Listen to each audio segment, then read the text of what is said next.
On July 18, 1984, an ordinary day at a McDonald's restaurant in San Ysidro, California became a defining moment in American history. What happened that afternoon would forever change how law enforcement responds to active threats and spark crucial conversations about mental health and public safety. This is the story of a tragedy that shaped modern America. By the 1980s, McDonald's represented more than just fast food. The Golden Arches had become woven into the fabric of American culture. With thousands of locations nationwide, it was a place where families gathered, youngsters celebrated birthdays, and communities came together. It symbolized safety, comfort, and the American way of life.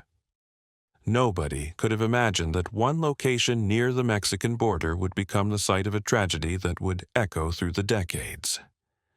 James Huberty was a 41-year-old man whose life had been marked by instability and struggle.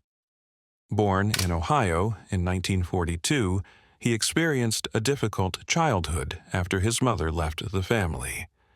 Despite these challenges, he built what appeared to be a normal life. He married, had 2 daughters, and worked as a welder and security guard.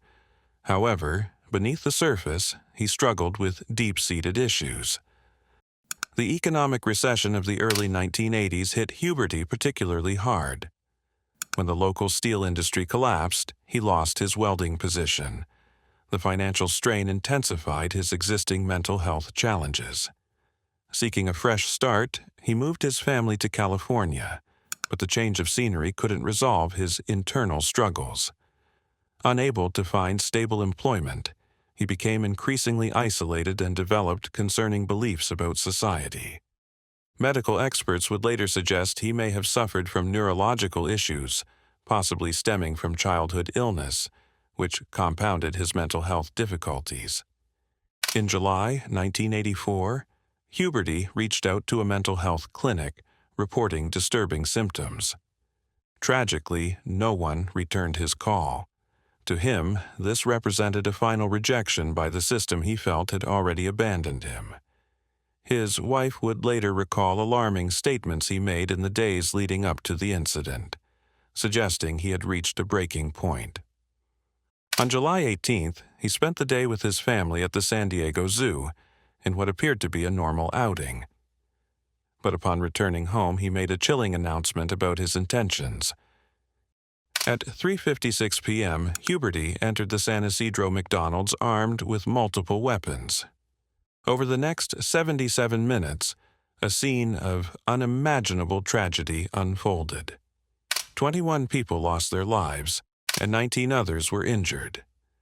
The victims ranged from young children to elderly patrons, innocent people who had simply stopped for a meal. Police arrived quickly but faced a difficult situation. Following the protocols of the time, they established a perimeter and waited for specialized units, believing hostages might be involved. This decision, though standard procedure at the time, would later be identified as a critical error. At 5:17 p.m., a SWAT team member ended the situation with a single shot. The town of San Ysidro was devastated. Memorials appeared outside the restaurant almost immediately, covered in flowers, candles, and messages of grief. Across the nation, Americans struggled to comprehend how such violence could occur in such an ordinary place. Mental health experts later determined that Huberty likely suffered from severe, untreated psychiatric conditions. His paranoia, social isolation, and belief that society had failed him created a dangerous combination that went unaddressed. Following the tragedy, lawsuits were filed against various parties, though courts found no legal responsibility. Despite this, McDonald's Corporation faced intense public pressure. The community strongly opposed reopening the location. Initially resistant, the company eventually agreed to demolish the building in 1985. The land was donated to a local college, and today a memorial plaque honors those who lost their lives. Perhaps the most significant legacy of the San Ysidro tragedy was its impact on law enforcement protocols. Prior to 1984, standard procedure involved containing active shooter situations and waiting for specialized teams. San Ysidro demonstrated the fatal consequences of this approach. In the aftermath, police departments nationwide developed new active shooter protocols. Officers are now trained to enter immediately and neutralize threats as quickly as possible, rather than waiting outside. These changes, born from tragedy, have since saved countless lives in subsequent incidents across America. Amid the darkness, remarkable stories of survival emerged. Several families survived by remaining completely still for extended periods. Some employees managed to escape through rear exits.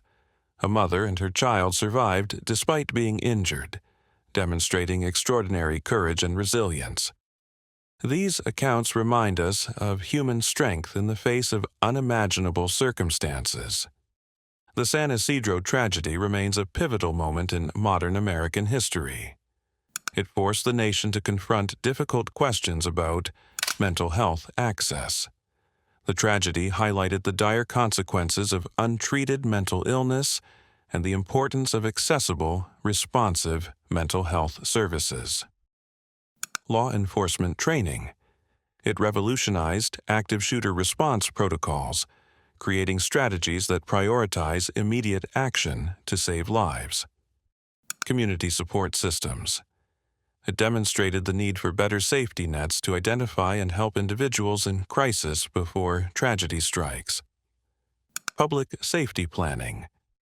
It changed how businesses and institutions think about emergency preparedness and response. Today, the San Ysidro McDonald's is gone, replaced by educational facilities that serve the community.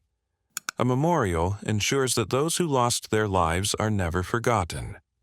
McDonald's restaurants continue to serve millions of families daily, but the events of July 18, 1984, remain an important chapter in the company's history and America's collective memory.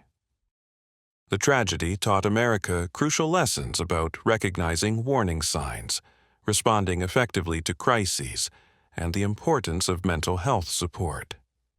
While we cannot change the past, we can honor the victims by ensuring their legacy contributes to a safer future. The Golden Arches still represent joy and family gatherings across America. But for those who remember 1984, they also represent a reminder that vigilance, compassion, and preparedness are essential to protecting our communities. The San Ysidro tragedy was a dark day, but from it came changes that continue to protect lives today.